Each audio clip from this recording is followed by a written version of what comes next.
Welcome back to another video. So let's look at electrostatics for grade 12. So this is just revision to help you guys remember all the important facts with regards to electrostatics before you write your final examination. Good luck with that. So let's take a look at this drawing that I have done for you guys here. So there is something called an atom. So an atom, which can also be referred to as an element. So if on the periodic table you have things that are called elements, well, an element can also be called an atom. So every atom, let's take lithium for example. Lithium is an atom. It has energy levels and it has a nucleus. So every atom has a nucleus and energy levels. Others have 2 energy levels, 3 energy levels, 4, 5, while others have only 1 outer energy. Okay, and one, not outer energy, 1 energy level. So that 1 energy level is also their outer energy level. So in an atom, the yellow circle, it's called a nucleus. That is the nucleus of an atom. So the different layers is the innermost layer part of an atom, and in that nucleus we have what we call neutrons. Neutrons which are neither positively charged or negatively charged. So it's just a neutral charge. They are not positive, they are not negative. And then we have the positively charged protons. So protons are positively charged. And then in the outer, in the second layer, right, energy level, the black circle is the energy level, right? The first energy level, we have something that we call electrons. Now electrons are negatively charged. So in the outer energy level, the orange one, we have valency electrons, and those valency electrons are the ones that get transferred from metals. Lose electrons, I hope you know that, and then non-metals gain electrons. So those are the electrons that can be shared amongst 2 elements. Remember, when we're bonding nitrogen and hydrogen, nitrogen has more valency electrons than hydrogen, so hydrogen will give up its valency electron for nitrogen. And then nitrogen, because it's getting electrons make an atom to be more negative. So if obviously an atom that has more valency electrons, it's negative. Now if it's gaining more valency electrons from another atom, which means the one that is gaining electrons becomes more negative, and the one that is losing electrons becomes more positive, because valency electrons are negative and an atom has protons. So if the valency electrons or the electrons outweigh the protons, that atom is negative already. So it's very important to know that an atom that gains electrons becomes more negative, while the one that gives up its electron for another, which loses electrons, becomes more positive, because electrons are negative. So you can calculate the charge of this atom by just looking at the number of protons and electrons. So the negativity is more than the positive, while we have 4 electrons and 1 proton. So meaning that this atom has a negative charge. So here I've written that by looking at the number of positive and negative, you can work out the charge. And when more electrons are added to an atom, the atom becomes more negative. Now you can check how to calculate charge between conductors. So if they're asked to calculate the charge between conductors, maybe using the law of conservation of charge formula, this is the formula that you're going to use. Q nu equals to Q1 plus Q2. So this Q1 is the charge of the first object. There will be two objects. Maybe it's let's say paper against glass or steel. They come together, rubbed against each other, and then they go apart. So you have to know between the paper and the steel which one lost its electrons. And that's where you have to know which one is a metal and which one is a non-metal. So steel is an electric conductor, meaning it's a metal, and paper, it's not electricity conductivity, does not conduct electricity, so it will gain more, it might gain more electrons, if we can look at it that way. So the charge of the first object plus the charge of the second object, they will give you the charges. We will look at them shortly after this to see how the charges will be given to you, the ones that you're going to add and divide by 2. Well, if there are 3 charges touching simultaneously together, 3 atoms are connecting, touching each other simultaneously, you divide by 3, and 4 and 5, so forth. So that 2 means we just divide in 2. We are just dividing between 2 charges. It's very important also to know your definitions. To know what is charge. Charge is a physical property of matter that causes it to experience a force when kept in electromagnetic field. And we're also going to cover electromagnetic fields.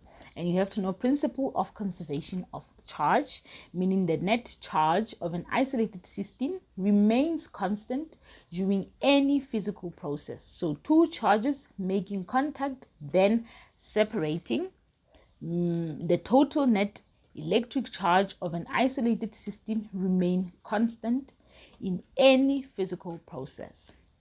And you have to know the principle of charge quantization, that what you know, and all that, electric field, Knight, Coulomb's law, and all those are the things that you have to study, because you can be asked to define either of them.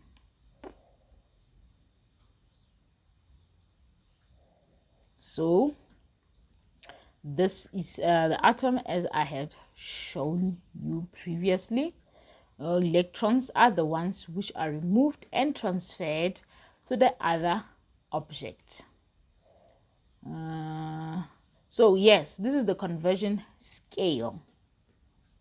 So the SI unit of charge is coulombs. So you need to be given a number like 1 times 10 to the power of negative 6 C. It does not have to be a microcoulomb, a nanocoulomb, a picocoulomb, a millicoulomb. So whenever you're given a micro, nano, pico, or millicoulomb, you times whatever you have by 1 times 10 to the power of 6. Okay, so 1 microcoulomb equals to 1 to the power of 10 to the power of, 1 times 10 to the power of negative 6 coulombs. So when you have 6 coulombs, when you have 6 microcoulombs, you will multiply that by 1 times 10 to the power of negative 6. So it's very important to know how to convert, because you might give given whatever that is shown on your right table. This is the conversion table. You may be given a microcoulomb, a nanocoulomb, a picocoulomb, a millicoulomb. So you just have to know when you are given a number in all micro, nano, pico, milli, what do you multiply it by to convert it back to coulomb, just coulomb, not the one that has all the nano, micro, pico. So you have to know the SI unit of charge of coulombs.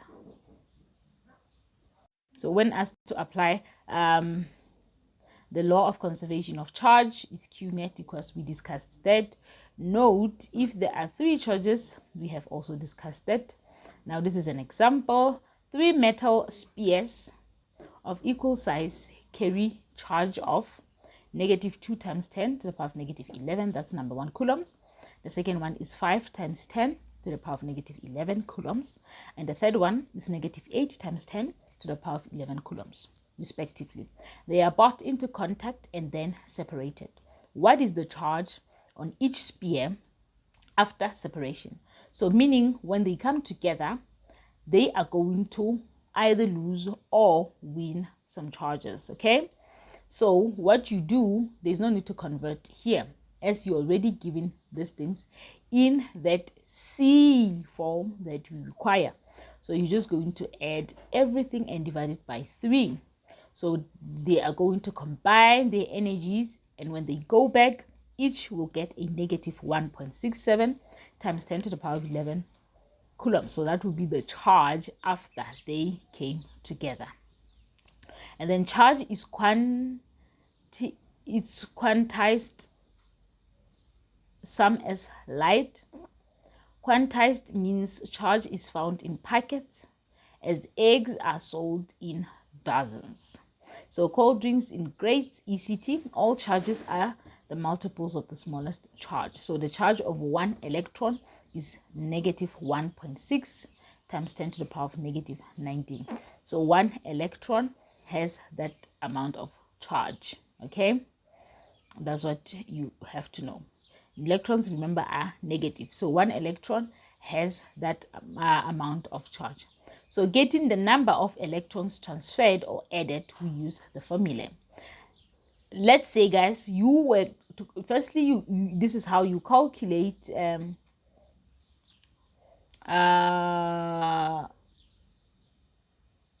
the charge of an isolated system. So when you're asked to calculate the charge of an isolated system using the law of conservation of charge, this is how much you get. This is the charge of each electron. This is not each electron, sorry. It is the charge of each metal, right? So you got the charge there. And now here you can get to calculate the number of electrons transferred or added. So when you're looking for that, you use this formula. And with this formula, the Ne stands for number of electrons. And then the QE is the charge of an electron. The charge of an electron given on formula sheet. This is the charge of 1 electron, -1.6. So this is what everything means. So when you are asked to calculate number of electrons transferred, you are asked to calculate Ne. And then if you're asked to calculate, Ne is what you'll be asked to calculate. So meaning you will just divide Q and QE to get number of electrons. But if you want Q and you are given number of electrons transferred, well, the -1.6 times 10 to the power of -19 is given to you on the formula sheet as the charge of an electron, the charge of 1 electron. So you can use that formula to calculate any of the two, like Q or Ne, because QE is given. So we use the previous example.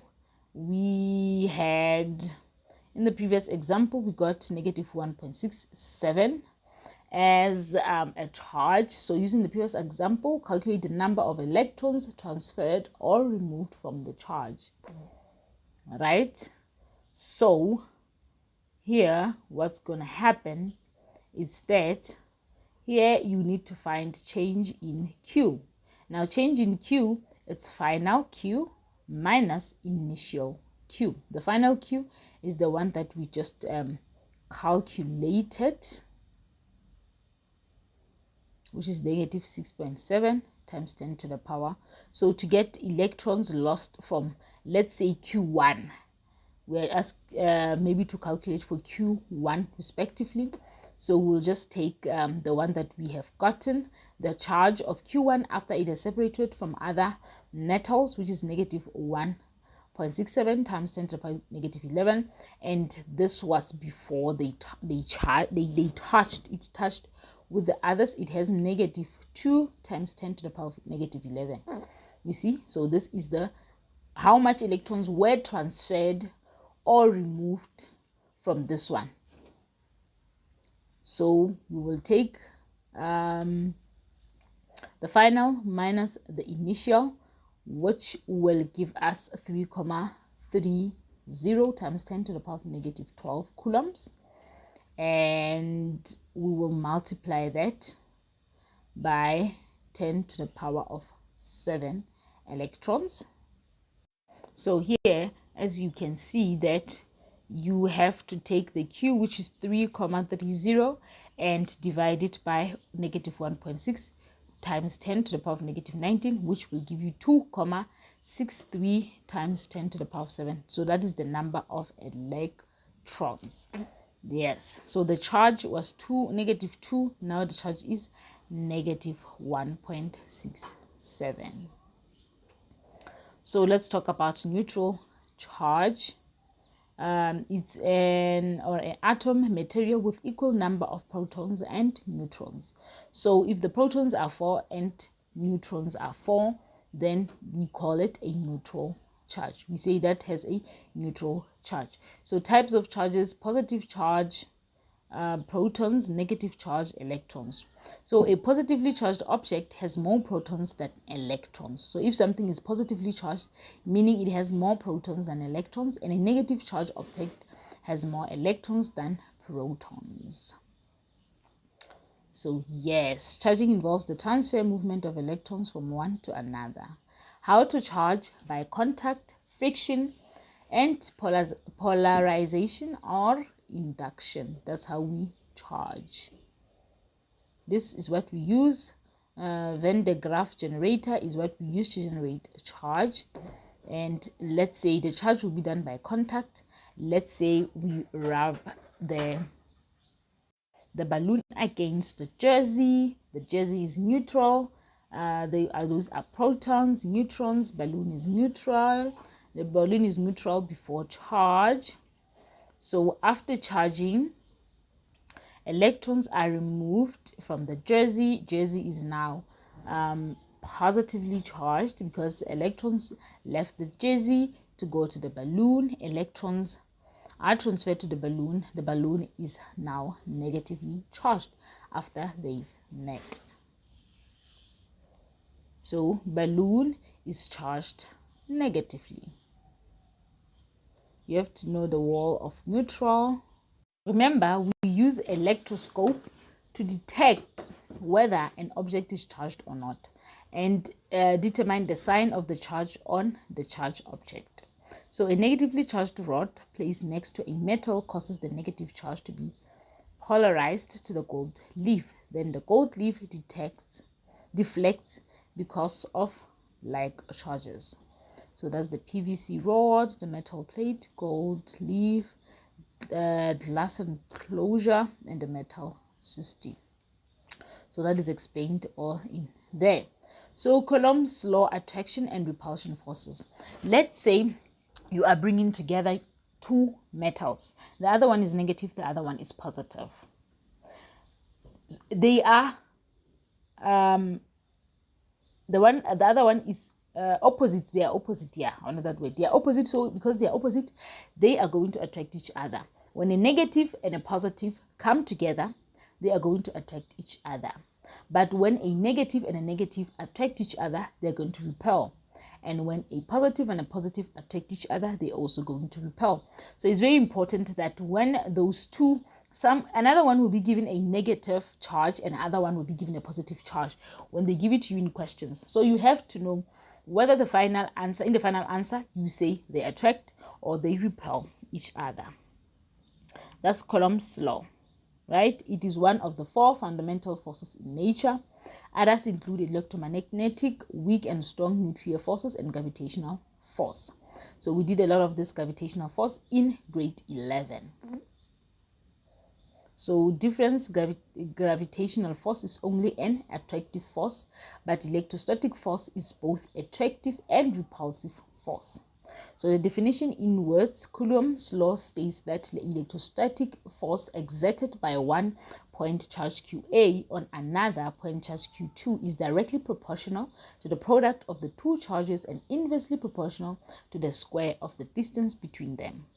So we use this formula of F equals to K Q1 Q2 over R, with the F being the magnitude of the force, R the distance between the charges, and Q1 and Q2 magnitude of charges. So those are the two charges I've shown you how to get that. The R is given to you is a constant. Yeah, let me just no, the R is not a constant, sorry. The Q is the constant. The K, not Q, K on the formula is the constant. It's 9 times 10 to the power of 9. So it's given on the formula sheet. It's constant. 9 times 10 to the power of 9. So that's what we're going to use. Then this is the definition. Graphically.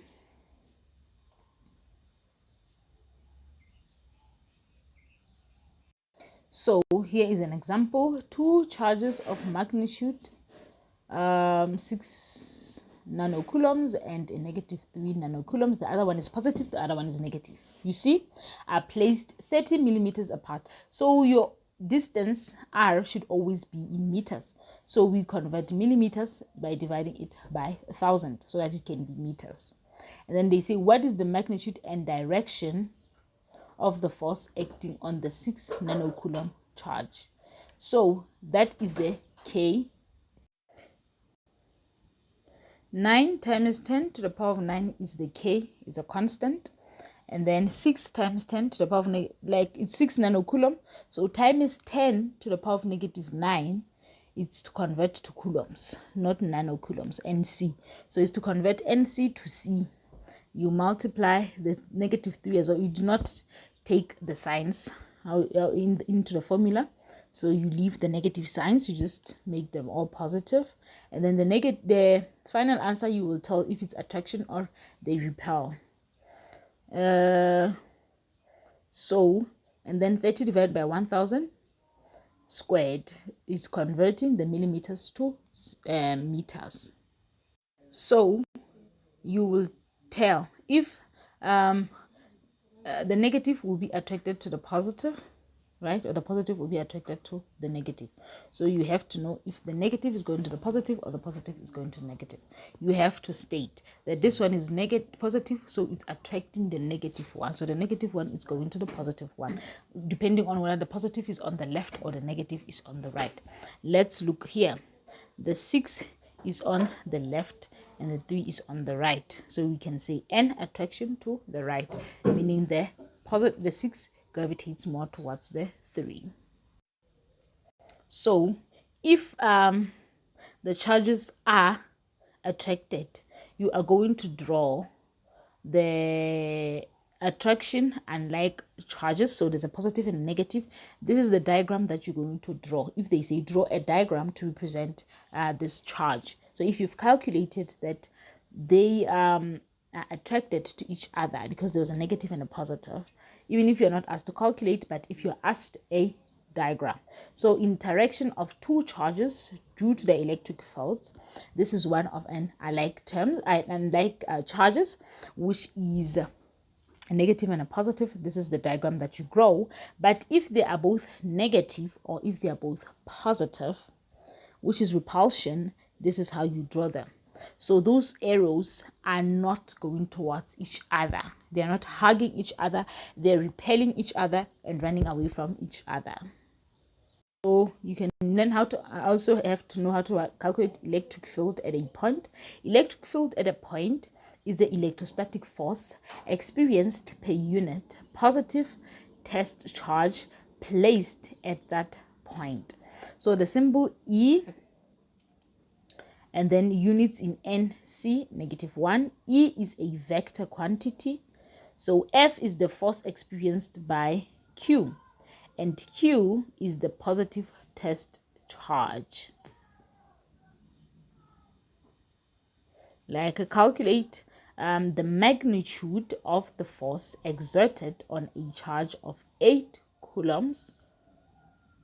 No, this is not coulomb. Kind of, is it nano coulombs? I forgot. We just look at the conversion. But calculate the magnitude of that charge placed in an electric field at a point of, you are giving the point, right? So that point is E. And then you have to convert that 8 to coulombs, so you multiply by 10 to the power of negative 6. So it's very important that you look at the conversion table, write it down, make sure you memorize it. And then we have calculated the magnitude of the force, which is F. So we divide both sides by 8 times 10 to the power of negative 6. No, in fact, we don't we have the value of E and we have Q. So we'll just gross multiply 4 times 10 to the power 4 multiply by 8 times 10 to the power of negative 6 will give you 0.32 newtons. So Coulomb's law and electric field at a point both have forces. Another formula to calculate electric field at a point is this one. So you can learn either of the two.